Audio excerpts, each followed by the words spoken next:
Good afternoon. How is everybody doing today? We are going to dive back into our book. I have guests with me today. I'm so excited. So, Madison, say hi. And baby Malloy. So, they're not going to stay on screen with me the whole time, even though they look a lot better than I do. So, I wish they could. But they're here today, too. We're doing lots of work. Oh. Well, okay. I hope we're not doing that to you guys too. But anyway, yeah, she didn't like that. She didn't like all that moving around, but it's okay. There she is. So anyway, I have an audience today. And I'm going to ask, once she gets baby settled back down here, I will ask her to share some of her opinions as we go through this chapter. But again, super excited to be sharing this next chapter with you guys from the book Wealth Unbroken by Rebecca Walser. And today I wanted to talk about, yesterday I mentioned that there were 4 main reasons that the 401k is now failing us as a, well, it was never meant to be a retirement strategy, but how it's failing us as a program altogether. And I made mention several times yesterday, and I will make mention at the beginning today, and I'm not going to beat a dead horse because if you don't like it, you can message me. However, I'm not anti 401k. Okay. So let's just put that on the table. I am, however, anti people telling you that you have to participate in those same programs. We woke the baby up, sorry. How you have to participate in those same programs. Oh, God. We really made her mad. Apparently, the little one doesn't like to be on camera. So, anyway. Mom's getting her settled down. Sorry about that, guys. But what I don't like is somebody telling you that you have to participate in those programs and you have to keep your money there, even though it's failing you as a retirement strategy. So I'm going to dive right into volatility. Please, please, please comment. Please let me know if you went back and watched the replay or if you were here while we were live, and ask questions, participate. I love that. It's really difficult to talk to yourself for 15, 20 minutes. And especially when it's just something that I'm kind of going through, picking out the best parts. I love to have your input and say hello to me. That makes me feel loved and like you're here with me. So anyway, she relates the volatility of the market kind of like climbing Mount Everest. So one of the things that she says, it kind of follows the financial life cycle, follows the same trajectory, and retirement is filled with the same hidden dangers as descending Mount Everest. Climbing a mountain is really a near perfect analogy of our financial life. And I love this because the ascent is a long uphill battle of wealth accumulation. It's working, acquiring, saving, and building for your future self and retirement and your family's legacy, working towards a major lifetime milestone. The summit is a special moment when your entire adult life, as you have known it, changes because you've reached the peak, ending the accumulation phase of life, and are about to begin the second phase of your financial life cycle. As you transition from exchanging your time and energy to earn income and build wealth to placing that accumulated wealth in your place to now work for you, you breathe a sigh of relief. You've reached retirement. Your accumulated wealth now steps in and takes over, working for you in your place for the rest of your life. The descent is the second phase of our financial life cycle after reaching retirement, is the distribution phase, where we must put our exit strategy to work for us, navigating and managing our wealth to ensure that we maintain our lifestyle and will not outlive our money during our retirement years. You know, it used to be that people weren't worried about outliving their retirement setup or their retirement, how they had that planned out.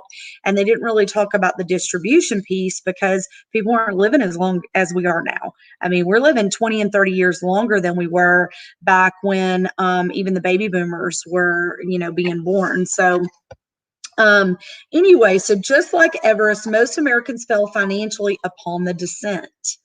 They have not properly developed a sustainable exit strategy, a distribution strategy that will see them through their retirement years. Most are unprepared to maintain their lifestyle through retirement, and it will not reach the end like they wish it to. Frankly, most Americans are ill prepared for retirement. So the way we used to retire, she goes into a little bit of before the 80s, most retirees used to prepare for retirement one way. They worked for a company for almost their entire career, and they knew they would have both a company pension, their accumulated savings, and Social Security to maintain their retirement lifestyle. After the early 80s, the wide reception and implementation of the 401k, Americans traded their company funded pension for the do it yourself pre tax 401k. So, anyway, it goes on to say as they retired, they would move their savings out of the market into a fixed guaranteed vehicle like a CD at a bank with 6 to 7% returns that had no risk of principal loss. Combined with Social Security, their pensions or their 401k and their savings, they were basically set for the rest of their lives. There's tons of graphs and things in here too that talks about the bull market and bear markets and things like that. So if you guys have any questions as I go through this, reach out. I'll share this book with you. And, you know, for nothing else other than just to share the knowledge with you. So she goes into the Great Recession and what really happened during the Great Recession. So she talks about in late 2007, the markets again turned super volatile, massive amounts of derivatives and mortgage-backed securities packaged as investment-grade bonds lost a ton of value, causing liquidity to dry up and the housing market to crumble. Large financial institutions that wrote insurance policies protecting against the default of those bonds, called credit default swaps, collapsed or nearly collapsed. So she goes on to just talk about it was the Great Depression. However, it still hadn't reached the levels of the Great Depression in the 1930s. Not yet, anyway. So I want to get to the meat of it back here. So she goes on. So she's talking about the Great Depression, and then said, talks about the quantitative easing, of which there were 3 rounds, QE 1, 2, and 3, lasting for 5 years through October 2014. And it was the longest economic downturn since World War II. So she goes into talking about how the lower for longer, even though QE ended in 2014, the Fed continued to keep rates at their lowest levels for the longest amount of time ever, which became known as the lower for longer period, slashing interest rates to help stimulate economic recovery, if I can talk, and was used outside the U.S. as well. So it talks about interest rate hitting their lowest levels in 5,000 years, years of recorded in history. And in fact, in parts of the world like Japan and Germany, they were even negative. So this is what I really loved about this chapter. I know I'm kind of skipping around, but like I said, I'm not here to read the entire book to you. I just want to stimulate some thinking and throw in some history before we get to the meat of what she suggests that as Americans we do to recover from what we've been taught. So negative interest rates, she's talking about the rules have changed. So for the first time in recorded history, we are seeing negative interest rates. Both in Germany and Japan have issued 10-year bonds with negative yield. What does that mean? With negative interest rates, you're paying the bank to store your money, just like you would pay, a storage facility to keep your furniture. So it's problematic because it puts a 5,000-year wedge in what we know to be true about finance. It calls everything into question. Banks have always paid you to hold their money because they can make money off of your money. It changes everything we know about finance and compound interest. So why do we care about all this? Hey, Lisette, love you, girl. Thank you for listening in. So it changes. Why do we care about all this? Why do we bother going through the Fed's economic actions, negative interest rates, and these bull and bear markets? Well, it's the new normal of the major market volatility. It consists of really high highs and really low lows. It's here, guys. It's been the new normal since the 90s, and it will continue to change the way that America retires. So it's kind of created this cruel irony. So retirees have felt trapped because of the Great Recession and the large portfolio losses that came with market downturns. Investors were forced to stay in the market if they had any hope of recovering their lost capital. Retirees that wanted to leave the market that had lost them 57% from October 2007 through the peak, March 2019, only had those record low interest rates as a market alternative. Many were stuck chasing yield. So she goes into the 4% rule, which many advisors out there that I've talked to don't even realize that this is even changed. In finance, the 4% rule was a golden rule and refers to the annual retirement withdrawal percentage a retiree could expect to take from the portfolio as it lasted through retirement. At a 4% annual withdrawal rate, the retiree's total portfolio balance, a retiree used to be able to expect to receive a steady cash flow year after year for a 30-year period. Okay, so typically, so she goes into an example here. So someone with $1 million retirement nest egg would only see $28,000 per year before taxes. Before taxes, guys, $28,000 a year in retirement. You're going to really work your entire life day in and day out and think, I'm working hard so I can have this great retirement, and you have a nest egg of $1 million and it's only going to pay out $28,000 a year before taxes? No, thank you. Show me some alternatives. So most Americans are still building wealth based on that 4% rule, unaware that the rule has changed and the new normal is huge and cannot be overstated. If a retiree today wants to have the same probability of not outliving their retirement account as they used to, they would have to have 43% more under the lower 2.8 distribution rule, 43% more saved to be able to just even function at that same amount per year. Terrible. So if a retiree doesn't have an up-to-date advisor and that retiree takes distributions based on the 4% rule, they have a 50-50% chance of running out of money. I don't know about you, but that's a 50-50 that I do not want to bet on. So it's critical that you ask yourself this: what kind of advisor do I have? There are only two types of advisors, and here is the main difference between the two. So there's the advisor that knows how to climb Mount Everest in the example we gave, and then there's the one that knows how to get back down.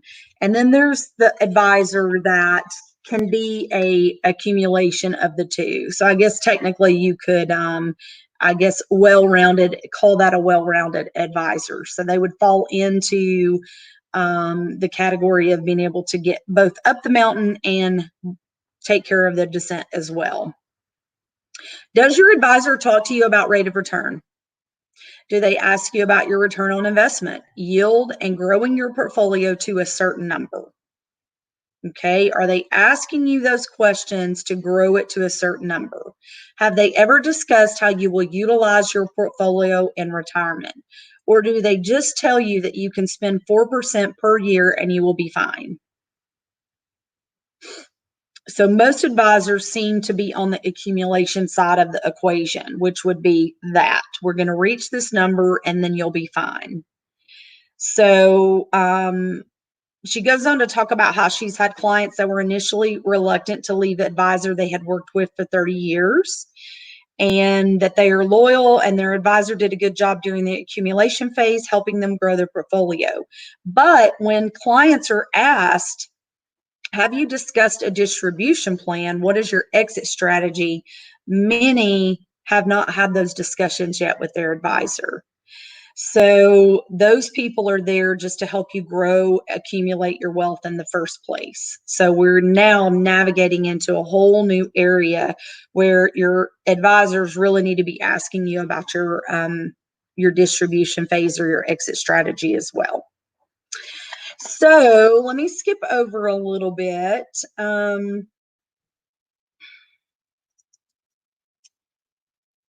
I have on here, so we're talking about, I made a note on here so I would not leave some specific things out today. So one of the most overlooked and volatile specific risk is called sequence of returns. This is can single-handedly make your retirement strategy fail. Basically, you can do everything right in preparing and be ready to retire, and this one has the one stroke that can ruin it all. So the reason I'm reading this is because she just gives the most basic scenarios to really explain what she's talking about. So she gives some great examples. She compares the Smiths and the Jones, keeping up with the Jones. I guess you can keep up with the Smiths too, but keeping up with the Jones. Oh, Madison's a Smith. We're keeping up with you, Maddie. So she goes in to say that each couple has $500,000 and are retiring at age 65. They start at the same time. They would both take 4% withdrawals annually, and that would increase the withdrawal by 3% annually to account for inflation. So the Smiths are in the S&P 500, and they get returns 1979 through 2008, and the Jones experience the same, but only in reverse chronological order, basically. So she has a little chart in here, but I'll read this to you. While both couples have the exact same average 9% return over their 30-year, the Jones start retiring during the S&P 500 loss year. So that initial loss would make a substantial impact on the ability of their portfolio to last throughout their retirement. So the Jones run completely out of money after 24 years after receiving only $664,000 in total distributions, while the Smiths' retirement not only lasts for a full 30 years, but their portfolio balance is over $2.6 million in the 30th year, even after taking out $952,000 in distributions. So basically what she's given the example of here is you've got a family that puts everything in the market in that S&P 500. And then you've got a family that has another strategy that utilizes the market gains, but none of the market losses. So they don't suffer any of the market losses. They continue to get the compound interest. Their money continues to go up every year that the market has a gain. And with that being said, over the course of those 30 years, the family that has it in an alternative strategy never suffers any loss. So they don't have to worry about it. And then even after they start taking out their distributions at retirement, their money, the nest egg is still there. So it's like what we call the goose. So you have, let's say it grows to, $1 million, and you start taking out your percentages, your distributions of your tax-free money. You're tax-free because this money, this strategy is tax-free. You're not paying any taxes on it. And it doesn't affect your Social Security either. So just to throw a couple other things in there.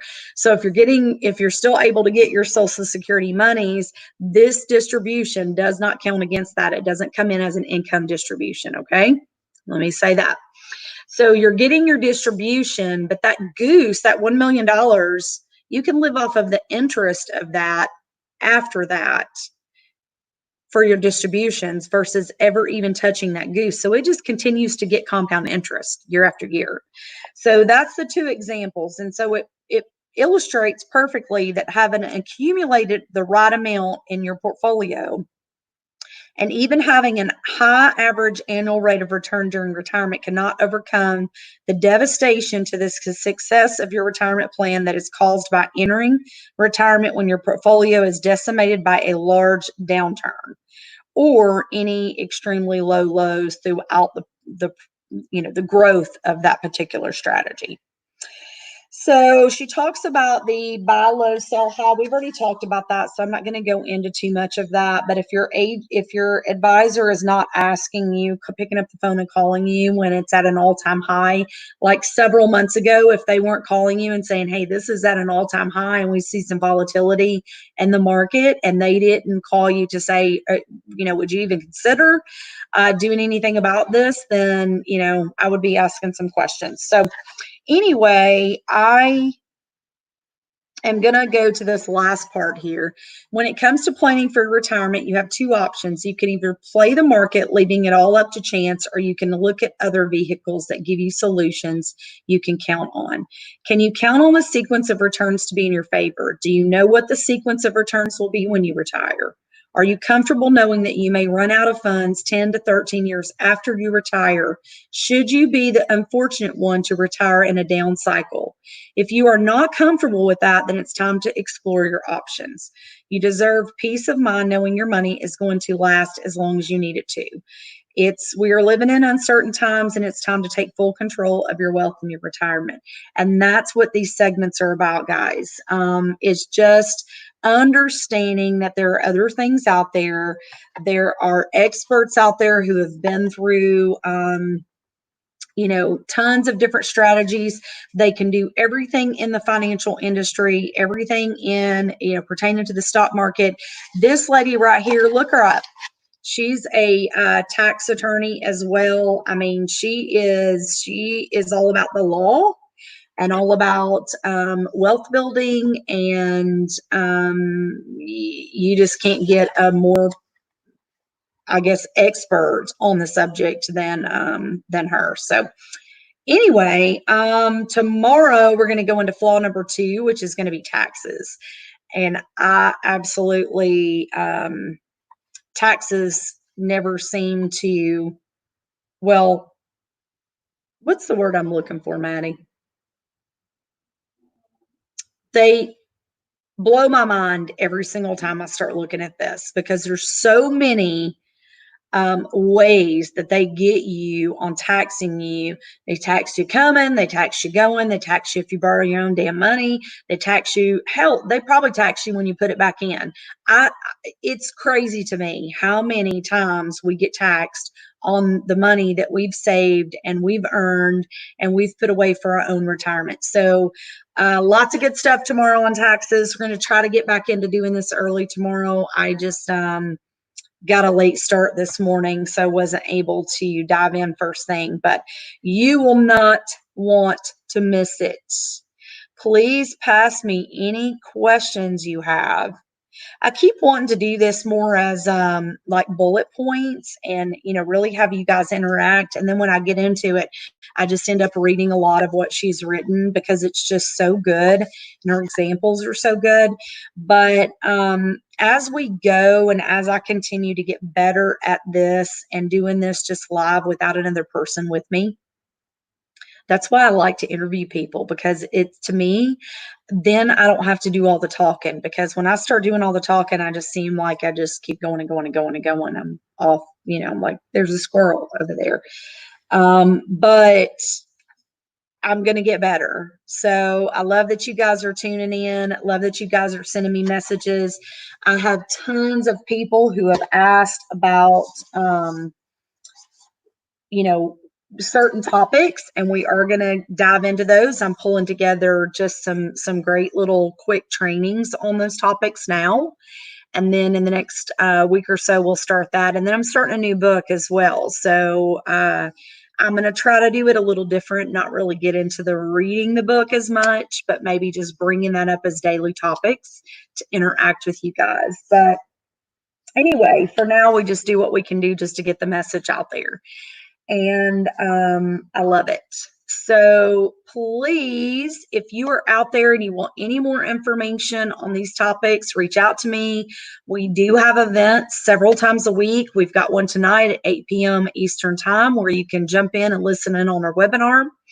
I've got a great mentor that will be leading that discussion tonight and doing that presentation, and you would not want to miss. He has a long career in banking, hedge fund, real estate investing, business consulting. I mean, if you want a top-notch guy in this industry to talk to and throw some questions at, he's your guy. So if you're interested in getting more information, reach out to me and I'll get you on that webinar tonight by invitation only.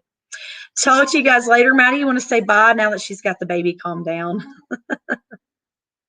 She's like, no, I don't, not really. All right, you guys have a wonderful day. And oh, she is coming back over if she can fit through here. Here, I'll turn it this way. So Madison and I, of course, are trying to find our new norm and working together in our space. And especially since I have boxes still everywhere and I'm still unpacking.